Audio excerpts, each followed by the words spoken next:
తిరుపతి జిల్లా కోట మండలం కోటలో నవంబర్ 23వ తేదీ ఆదివారం సాయంత్రం భారత రాజ్యాంగ దినోత్సవం సందర్భంగా భారీ బహిరంగ సభను బహుజన ఐక్య వేదిక మాల ఉద్యోగుల జేఏసీ ఆధ్వర్యంలో బహుజన ఐక్య వేదిక రాష్ట్ర అధ్యక్షులు మీజూరు మాధవ్ అధ్యక్షతన ఘనంగా నిర్వహించారు. ఈ కార్యక్రమానికి ముఖ్య అతిథులుగా మాజీ ఐఏఎస్ అధికారి విజయ్ కుమార్, రాష్ట్ర మాల ఉద్యోగ సంక్షేమం సంఘం అధ్యక్షులు తుల్లి బుల్లి అశోక్ బాబు, కేంద్ర మాజీ మంత్రి చింతామోహన్, రాష్ట్ర మాల గజెటెడ్ ఉద్యోగస్తుల ప్రధాన కార్యదర్శి వెండ్రపాటి శ్రీనివాసరావు, బహుజన ఐక్య వేదిక రాష్ట్ర గౌరవ అధ్యక్షులు దాసరి సుందరం, రాజ్యాంగ రక్ష కదల్ వ్యవస్థాపక అధ్యక్షులు రచయిత, కవి, వక్త, గాయకులు రేంజర్ల రాజేష్లు.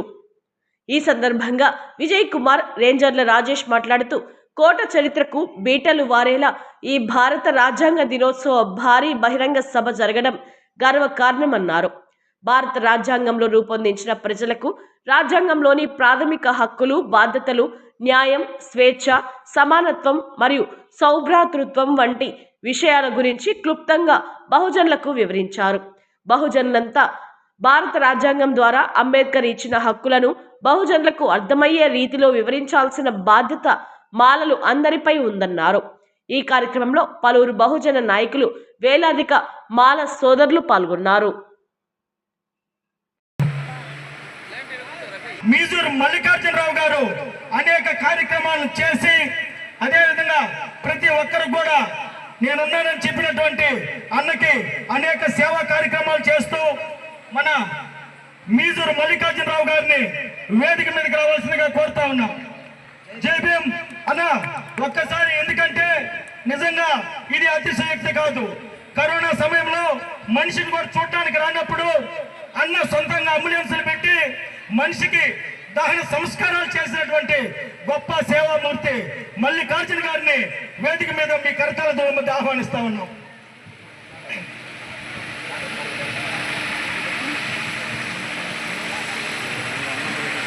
ఆహ్వానిస్తున్నాం మన మధ్యలోకి. ప్రస్తుత రోజుల్లో మన వాణిని వినిపిస్తూ ప్రసార మాధ్యమాల ద్వారా, యూట్యూబ్ ద్వారా అన్నగారిని వేదిక మీదకి ఆహ్వానిస్తా ఉన్నాం.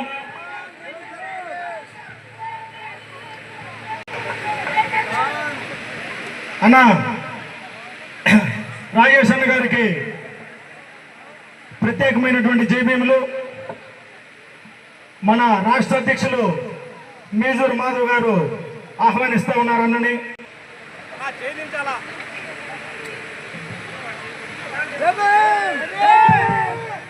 ఇలాంటి రోజు కోసం ఎన్నో రోజుల నుంచి ఎదురు చూడలే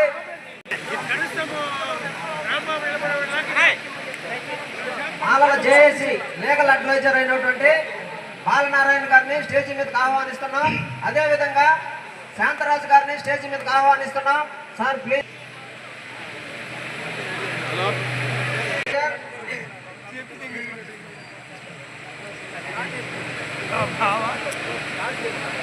బహుజన ఐక్య వేదిక మరొక లీగల్ అడ్వైజర్ కర్లపూడి దిలీప్ ని స్టేజీ మీదకి, హైకోర్టు లాయర్ అయినటువంటి కర్లపూడి దిలీప్ ని స్టేజీ. బహుజన ఐక్య వేదిక లీగల్ అడ్వైజర్ దాసరి అశోక్ కాంబ్లేని వేదిక మీదకి రావాల్సిందిగా కోరుతా ఉన్నాం. ఎందుకంటే వీరులు మన అన్న రాజేష్ అన్న వాయిస్ మామూలుగా ఉండదు. అన్న మరొక కొద్దిసేపట్లో మాట్లాడతారు. అదేవిధంగా మన 18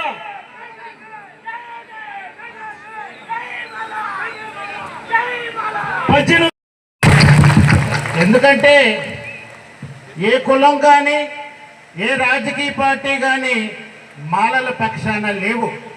అంటే మాలలు దుర్మార్గులని కాదు, మాలలు మేధావులని. ఈ మేధావుల్ని మనం సపోర్ట్ చేస్తే మన అధికారం ఎక్కడ పతనం అవుతుందోనని మాలల్ని ఈరోజు గుడ్ల ఊడదీసి మనం భుజానేసుకుని మోస్తున్న రాజకీయ పార్టీ వేదిక కాదు. కాబట్టి నేను పార్టీల గురించి మోసం చేసి ఎవరెవరైతే దళిత దళారులు ఉన్నారో, ఈ గాడిద ఎవరు? మనలో ఉన్నటువంటి దళిత దళారులే ఆ రెడ్డిలతోని కమ్మలతోని వెలుమలతోని తిరిగి కొంచెం ఔన్నత్యాన్ని ప్రకటించి వైట్ షర్ట్ వేసుకొని పెద్ద పెద్ద కార్లలో తిరిగి మనందరినీ కూడా కమ్మరి కొమ్మరి మంగిలి సాగిరి గొంగ గొల్ల ఒడ్డార ఒడ్డంగి జంగం జాలి క్రైస్తవ ముస్లింలకి నిరంతరం అర్ధరాత్రి తలపెట్ట ఒకే ఒక హస్తం ఉంది. అదే మేజర్ మాధవ్ గారు. నిజంగా అందరి తరపున మేము జైబీఎం చేస్తాను. జైబీఎం బాబా జైబీఎం గట్టిగా గట్టిగా ఒకసారి. ఏమైపోయే వాళ్ళమో అంబేద్కర్ లేకుంటే, ఏ చీకటి మింగును తను వెలుగై రాకుంటే, ఏమైపోయే వాళ్ళమో అంబేద్కర్ లేకుంటే, ఏ చీకటి మింగును రాకుంటే,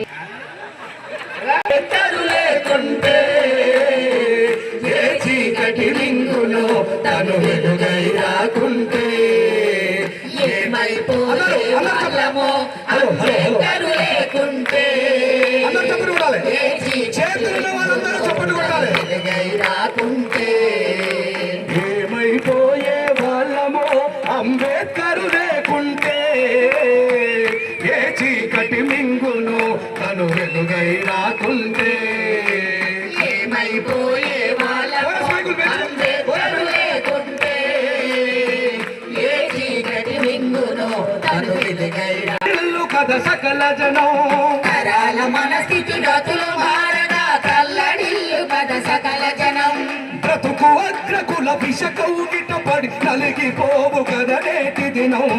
ఏమైపోయే వాళ్ళమో అంబేద్కర్ లేకుంటే, ఏ చీకటి మింగును తను వెలుగై రాకుంటే, ఏమైపోయే వాళ్ళమో అంబేద్కర్ లేకుంటే, ఏ చీకటి మింగును తను వెలుగై రాకుంటే, అడుగు అడుగు తను అనుభవించిన బాధను తలచి, అడుగు అడుగు తను అనుభవించిన బాధలు తలచి, భావితరాల భవిష్యత్తునంతా ముందే చూసి, భావితరాల భవిష్యత్తు అంతా ముందే చూసి, ఆలుగా మార్చాడు తన నెత్తుటి చుక్కలు లక్షల అక్షరాలుగా మార్చాడు, తన నెత్తుటి చుక్కలు లక్షల అక్షరాలుగా మార్చాడు, తన నెత్తుటి చుక్కలు లక్షల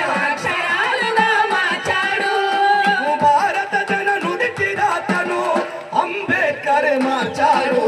ఏమైపోయే వాళ్ళమో అంబేద్కర్ లేకుంటే, ఏ చీకటి మింగులో తను వెలుగై రాకుంటే, ఏమైపోయే వాళ్ళమో అంబేద్కర్ లేకుంటే, ఏ చీకటి మింగులో తను వెలుగై రాకుంటే.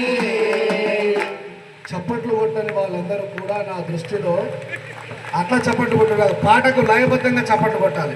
చప్పట్లు కొట్టని వాళ్ళందరూ జీవము నింపి నేల మీద ప్రతి జీవజాతికి మనుగడ చూపి, రాజ్యాంగం అణువు అణువులో జీవము నింపి, నేల మీద ప్రతి జీవరాశికి మనుగడ చూపి, రాజ్యాంగం అణువు అణువులో జీవము నింపి, నేల మీద ప్రతి జీవజాతికి మనుగడ చూపి, రాజ్యాంగం అణువు అణువులో జీవము నింపి, నేల మీద ప్రతి జీవరాశికి మనుగడ చూపి, ప్రపంచమే తొంగి చూసేలా ప్రతిదీ పొందుపరిచాడు, ప్రపంచమే తొంగి చూసేలా ప్రతిదీ పొందుపరిచాడు, ప్రపంచమే తొంగి చూసేలా ప్రతిదీ పొందుపరిచాడు,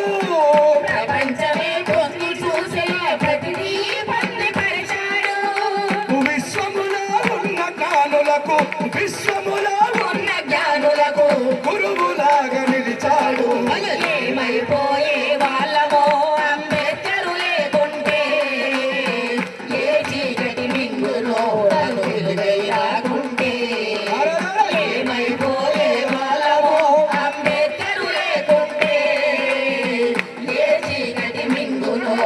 వెలుగై రాకుంటే మన కోసం మహానీయుడు జీవితమును అంకితమిచ్చి మన కోసం మహానీయుడు జీవితమును అంకితమిచ్చి చీకటిలో నలిగే జాతులకు తన చేతుల వెలుగందిస్తే చీకటిలో నలిగే జాతులకు తన చేతులు వెలుగందిస్తే మతవాదుల భక్తుల మునిగి తన త్యాగం మరిచినామని మతవాదుల భక్తుల మునిగి మరణాలు మరిచినారని మతవాదుల భక్తుల మునిగి తన త్యాగం మరిచినామని దానికి కారణం ఐక్యత లేకుండా ఉండడం. ఎంతో కొంతమంది ఇలాంటి వాళ్ళు ఉద్యమాలు చేస్తున్నారు కాబట్టి మనం ఇక్కడ కూర్చోగలిగాం. ఇది మర్చిపోకూడదు. చాలా విన్నాం, చాలా అందరం ఉన్నాం కాబట్టి మనం ధన్యవాదాలు తెలుపుతూ జై భీమ్, జై భారత్. ఇప్పుడు ముందుగా నెల్లూరు జిల్లాలో పెద్దగా ఉద్యమాన్ని స్థాపించినటువంటి ఒక టీచర్ అయి కూడా పెద్ద ఉద్యమాన్ని స్థాపించి ప్రతి గ్రామం తిరుగుతున్న నా హార్ట్ఫుల్ మా బావదారైన హరిబావ మాట్లాడాలని కోరుకుంటున్నాను. జై భీమ్. సార్ మాకు న్యాయం చేయండి సార్. ఇట్లా మీకోసం పోరాటం చేస్తున్నటువంటి వ్యక్తులు అసెంబ్లీలో ఉంటే హౌస్ ఎట్లా ఉంటది చెప్పండి? హౌస్ ఎట్లా ఉంటది? ఈ ఆంధ్రప్రదేశ్ లో 29 దళిత నియోజకవర్గాలు ఉన్నాయా లేవా? ఏ ఒక్కడైనా బాబాసాహెబ్ అంబేద్కర్ గారి దగ్గర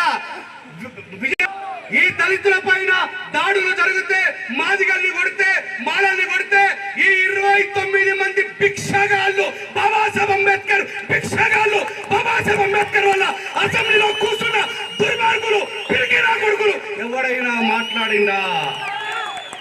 మరి గట్లాంటోళ్ళని మనము అందరం ఎక్కిస్తే మన సమాజానికి న్యాయం జరుగుతుందా? ఇకపై మీరు ప్రశ్నించడం ప్రారంభించండి. భారతదేశంలో 28 రాష్ట్రాలు ఉంటే, భారతదేశంలో 28 రాష్ట్రాలు ఉంటే ఏబిసిడి వర్గీకరణ వద్దు, మా దళితుల మధ్య చిచ్చులు పెట్టద్దు అని అందరికంటే ముందు 4 సార్లు సీఎం చేసిన బహెన్జీ నిజమైన మాదిగ బిడ్డ వద్దు ఏబిసిడి వర్గీకరణ అన్నది. కానీ ఏబిసిడి వర్గీకరణ చేసిండ్రా లేదా? చేశారు. ఎందుకు చేశారు? మనం సంఘటిత శక్తిగా లేకపోవడం వల్ల చేశారు. చంద్రశేఖర్ ఆజాద్ మాదిగ బిడ్డే అయా ఏబిసిడి వర్గీకరణ అన్నాడు. ఇప్పుడు ఏబిసిడి వర్గీకరణ అయిపోయింది కదా, అయిపోయిందే లేదా? ఇక మనం చేయాల్సిన ప్రతిఘటన ఏంది? ఎవడైతే రాజ్యాంగానికి విరుద్ధంగా ఏబిసిడి వర్గీకరణ చేసిండో వానికి గద్దెదించడమే నిజమైన బాబాసాహెబ్ అంబేద్కర్ గారికి నివాళి. 90 లక్షల మంది మాలలు, 90 లక్షల మంది అంటే మామూలు విషయమా? ఒక చిన్న యూత్ దగ్గరికి పోయి రాజకీయ నాయకుడు అయ్యా మీ యూత్ లో ఎంత మంది ఉన్నారంటే 20 మంది ఉన్నారంటే ఆ 20 మంది దగ్గరికి వెళ్ళి ఓటు భిక్ష అడుగుతాడా? మరి 90 లక్షల మందిని రేపు ఓటు భిక్ష అడగడానికి వచ్చినప్పుడు మీరు ఏం చేస్తారు? కొడకా నువ్వే కదా రాజ్యాంగాన్ని చీల్చడానికి కోసం ప్రయత్నం చేసింది, నీకు ఇకపై ఓటు వేయాలనేటువంటి సంకల్పాన్ని తీసుకోండి. మనం మిగతా జనరల్ రిజర్వేషన్లలో పోటీ చేయకపోవచ్చు, మనం పోరాటం చేయకపోవచ్చు, వాళ్ళని గద్దెదించకపోవచ్చు, కానీ 29 దళిత నియోజకవర్గాల్లో దుర్మార్గులని పండబెట్టి నిజాయితీ పరులను గెలిపించగలుగుతామా లేదా? ఇకపై ఆ 29 నియోజకవర్గాల మీద దృష్టిని పెడుతూ మాలలంటే ఏం చేసిండ్రు? కారం చెడు చుండూరుని భారతదేశం మొత్తం కూడా ఢిల్లీ నడి వీధులలో భారతదేశంలో ఉన్నటువంటి వ్యక్తులంతా ఈ ఆంధ్ర రాష్ట్రాన్ని చూసి ఏమన్నారో చెప్పనా? అరే భాయ్ जो आंध्रा वाला है वहां पे कारमपेड़ू चुंडरू हुआ, वो सब लोग दिल्ली में आके पूरा भारत देश को हिला रहे. आंध्रा वाला कमजोरी आदमी नहीं है, आंध्रा वाला मामूली आदमी नहीं है. The great Ambedkarites born in Andhra Pradesh. అలాంటి Andhra Pradesh the great Ambedkarites born in Andhra Pradesh అని దేశము చేత ఢిల్లీ నడిపొడ్డులో అనిపించుకున్నటువంటి మన తెలుగు ప్రజల కీర్తి ఏమైంది ఈరోజు? వీళ్ళ మన నేతలు వనమిడిసిన కోతులు. ఎవరా కోతులు? 29 నంబర్ గుర్తుపెట్టుకోండి. ఈ 29 మెంబర్స్ ఎవరు? జాతి యొక్క సత్ఫలితాలు సాధించాల్సిన వ్యక్తులు. జగన్మోహన్ రెడ్డి పార్టీలో ఉన్నా, చంద్రబాబు నాయుడు పార్టీలో ఉన్నా, ఓ 29 మంది ఎమ్మెల్యేలారా, మా జాతులని మీ జాతులని నడి రోడ్డు మీద చంపి రక్తపాతాన్ని సృష్టిస్తే ఆ రక్తపు కూడుని తిని పలిసిన వ్యక్తులారా, బాబాసాహెబ్ అంబేద్కర్ గారు ఎస్సీ రిజర్వ్ కాన్స్టిట్యూన్సీ భిక్ష పెట్టకపోయి ఉంటే మీరు ఆ గట్టలపై ఎక్కేవాళ్ళు కాదు. అది జగన్మోహన్ రెడ్డి గారి భిక్షను, చంద్రబాబు నాయుడు గారి భిక్షను కాదు. సిగ్గు తెచ్చుకోండి. బాత్రూమ్ లో స్నానం చేసేటప్పుడు నీళ్లు మీద పడేటప్పుడు ఈ నీళ్ళని కూడా ముట్టడానికి హక్కు లేని మాకు ఈ విషయాలని ఈ 29 మిగతా వాళ్ళని అనే హక్కు మనకు లేదు. మిగతా వాళ్ళని ప్రశ్నించే హక్కు మనకు లేదు. ఎందుకంటే అవి జనరల్ సీట్లు. జనరల్ సీట్ వాళ్ళని ప్రశ్నించే హక్కు లేదు. 29 మందిలో ఒక్క 10 అసెంబ్లీలో భారత రాజ్యాంగాన్ని విధ్వంసం చేస్తున్నారు అని ఎవడైనా మాట్లాడిందా?